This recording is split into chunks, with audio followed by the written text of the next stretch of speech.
Oke, Assalamualaikum warahmatullahi wabarakatuh. Kembali lagi bertemu dengan saya Thomas Prasetya. Kali ini kita akan membahas materi pertama pada semester genap mata pelajaran Bahasa Indonesia kelas 8, yaitu teks ulasan. Tentu kalian juga pernah dengar sebelumnya apa itu teks ulasan ya. Yang pertama akan kita bahas pengertian ulasan dulu supaya kita lebih mudah memahaminya pada bagian-bagian yang selanjutnya.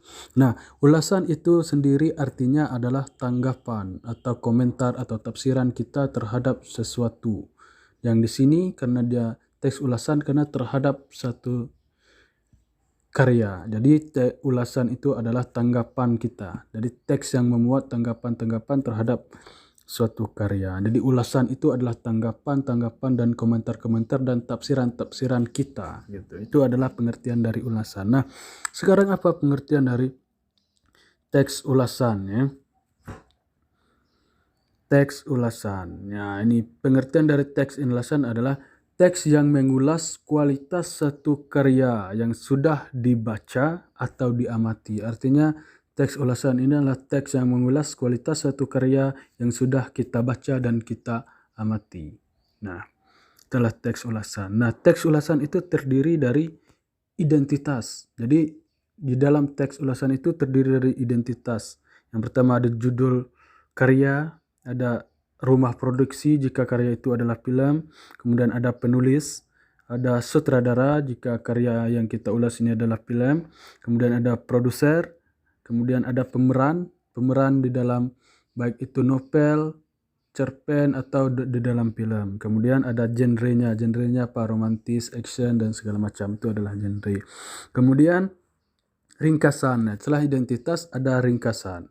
Nah, ringkasan itu adalah bagaimana kita menceritakan kembali sesuatu karya yang telah kita baca dalam bentuk yang singkat, padat, dan jelas sehingga orang mudah memahami. Misalnya film, bagaimana kita menceritakan film tersebut di dalam bentuk yang singkat, padat, dan jelas sehingga orang mudah memahaminya. Kemudian ada setelah identitas ringkasan, nah barulah kita buat kelebihan dan kekurangan satu karya tersebut. Nah, kelebihan dan kekurangan ini kita akan temukan apabila kita telah menonton atau membaca satu karya itu berulang-ulang atau kita memahaminya dengan teliti. Maka kita akan menemukan kelebihan dan kekurangan. Nah, kelebihan dan kekurangan ini kita paparkan di dalam sebuah teks ulasan. Kemudian yang terakhir, setelah kita paparkan identitas, ringkasan, kelebihan, dan kekurangan, barulah kita berikan pendapat. Nah, pendapat ini pendapat pribadi kita. Oh, karya ini bagus, oh karya ini tidak bagus, karya ini baik dibaca, karya ini baik ditonton. Nah, itu pendapat kita. Kenapa dia terletak di terakhir? Karena kita telah membacanya berulang-ulang, setelah kita buat ringkasan, kelebihan, dan kekurangan sudah kita buat, maka timbullah suatu pendapat kita terhadap satu karya tersebut. Nah, sekarang jenis-jenis teks ulasan. Nah, ini kan teks ulasan itu ada jenis-jenisnya. Jenis-jenis teks ulasan berdasarkan karya atau isinya. Yang pertama itu ada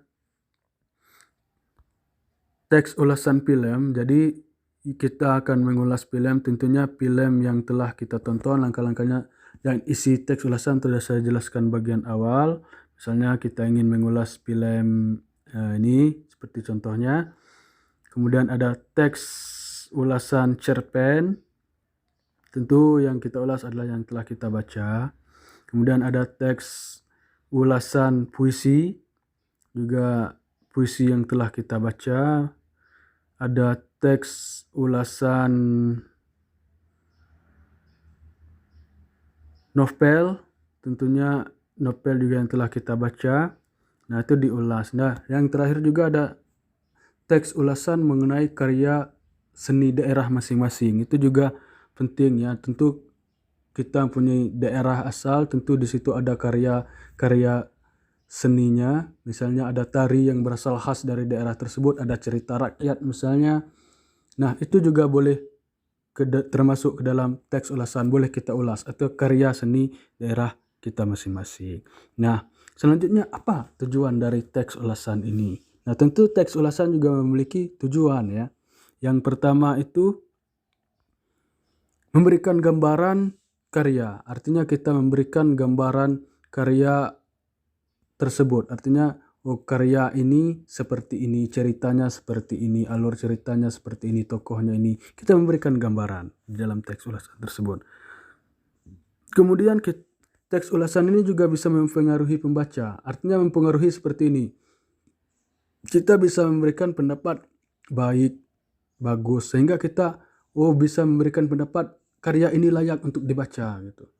Kita bisa mempengaruhi orang dengan ulasan-ulasan yang kita berikan, terutama pada kelebihan dan kekurangan tadi. Nah, kemudian memberikan pertimbangan. Nah, pada bagian kelebihan dan kekurangan itu secara tidak langsung kita sudah memberikan pertimbangan. Sehingga pada saat orang membeli atau ingin menonton atau membeli satu karya atau membaca satu karya tersebut, dia sudah memiliki pertimbangan. Oh, kelebihannya ini, kekurangannya ini. Dia memberikan pertimbangan juga. Nah, yang terakhir itu ada menjawab pertanyaan. Kenapa menjawab pertanyaan ini penting? Karena kita setelah mengulasnya, artinya kita bisa menjawab pertanyaan dari calon penonton atau pembaca. Misalnya, film ini bagus nggak? Kita bisa jawab, bagus, tidak bagus, karena kita sudah mengulasnya. Film ini cocoknya ditonton sama siapa nih? Nah, kita bisa jawab, karena kita telah mengulasnya. Nah, itu adalah tujuan dari teks ulasan. Nah, pada video ini kita cukup bahas sampai di sini dulu. Nanti pada next next video akan kita bahas lagi. Nah, itulah yang saya sampaikan pada kesempatan kali ini. Saya akhiri dengan Assalamualaikum warahmatullahi wabarakatuh.